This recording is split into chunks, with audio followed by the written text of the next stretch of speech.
चीन की ट्विटर से हमले की धमकी। अब ये भी देखें आप, कुछ दिन पहले की खबर है, इसीलिए मैं आपको जरा एक्सप्लेन करना चाहता हूं। चीन ने ट्विटर के जरिए अरुणाचल प्रदेश में सैन्य कार्रवाई की धमकी दी, नंबर 1। नंबर 2, चेंज करें, चीन कई वेरीफाइड और अनवेरीफाइड हैंडल्स के जरिए अपनी सेना के बिना तारीख वाले वीडियो और तस्वीरें जारी कर रहा है। चीन में ट्विटर बैन, लेकिन अरुणाचल बॉर्डर पर पीएलए के वीडियो वाले कई अकाउंट एक्टिव हैं। ये द इकोनॉमिक टाइम्स ने रिपोर्ट किया। बॉर्डर पर चीन के खौफनाक इरादों से जुड़ी रिपोर्ट सामने आ रही है। द इकोनॉमिक टाइम्स ने यह भी रिपोर्ट किया। पेंटागन ने भी दावा किया था कि चीन ने अरुणाचल बॉर्डर पर 4.5 किलोमीटर अंदर घुसकर गांव बसा लिए हैं। मैं चाहूंगा राहुल, ये वाला ग्राफिक्स और शॉट्स के साथ सीधे आए। मेरे साथ एम्बेसडर विवेक काटजू सर मौजूद हैं। विवेक सर, आपका असेसमेंट क्या है? चाइना का एकाएक जो डेस्परेशन है एलएसी को लेकर, अरुणाचल प्रदेश को लेकर, और इसको लेकर उनकी जो पोस्चरिंग सामने आ रही है, इसकी टाइमिंग, इसकी नेसेसिटी आप कैसे देखते हैं? देखिए, मैं इसको एक जो चाइना कर रहा है पिछले साल से, अप्रैल के महीने, अप्रैल 2020 में जो उसने कार्रवाई एलएसी पे करी, उस कार्रवाई को मैं देख रहा हूं कि चीन आगे बढ़ा रहा है।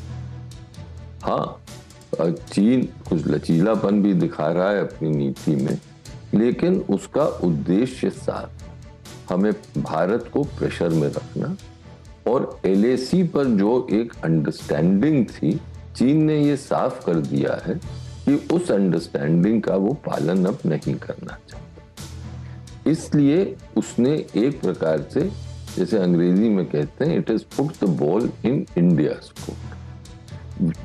चीन दुश्मन है, और दुश्मन साइऑप्स, प्रोपेगेंडा का इस्तेमाल तो करता है, इसमें कोई आश्चर्य की बात नहीं। हम इसको कैसे लें, हम कैसे रिएक्ट करें? मेरा मानना है कि हमें जो भी नीति अपनाई थी एलएसी के बारे में, अब उसमें घोर परिवर्तन करना पड़ेगा। चीन की नीति, भारत की चीन की नीति में भी परिवर्तन लाने की आवश्यकता है, और ये कॉम्प्रिहेंसिव परिवर्तन होना पड़ेगा। सर, ये किस प्रकार का परिवर्तन होगा? हाँ, मैं वो ही आपको बता रहा हूं।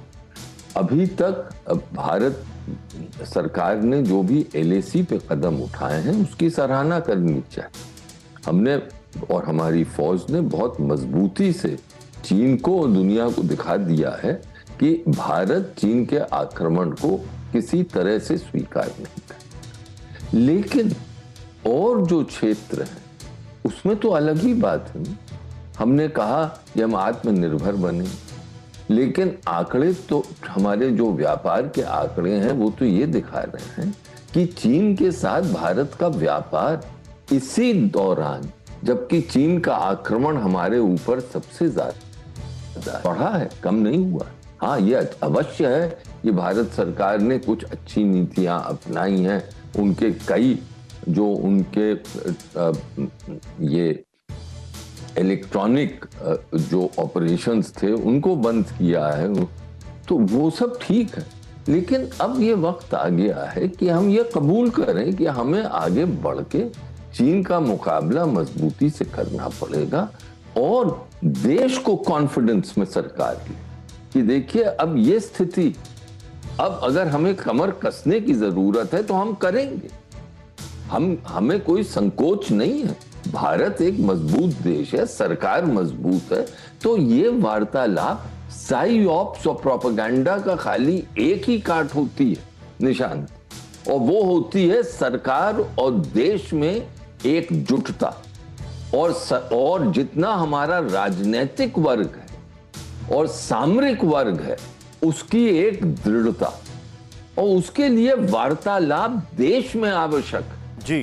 संसद का भी सेशन आएगा, मैं उम्मीद करता हूं कि इस बात पे पूर्ण डिस्कशन होगा, राजनीति से परे, क्योंकि ये हमारे भविष्य का सवाल। सही बात कह रहे हैं आप। ये मेरा मानना है। ये छोटी मोटी घटनाएं तो होंगी, ग्लोबल टाइम्स कह रहा है आक्रमण चीन तो करेगा ही करेगा, उसका हम मुकाबला कैसे करेंगे? प्रश्न ये है। इस वक्त डिफेंसिव नहीं होना है, इसमें राजनीतिक अगर पॉइंट स्कोरिंग होने लगी तो फिर हम कैसे देश, ये हमें सोचना है। आपने बहुत मैक्रो इसका एक कैनवस खींचा है सर, और ये बहुत जरूरी है विवेक सर।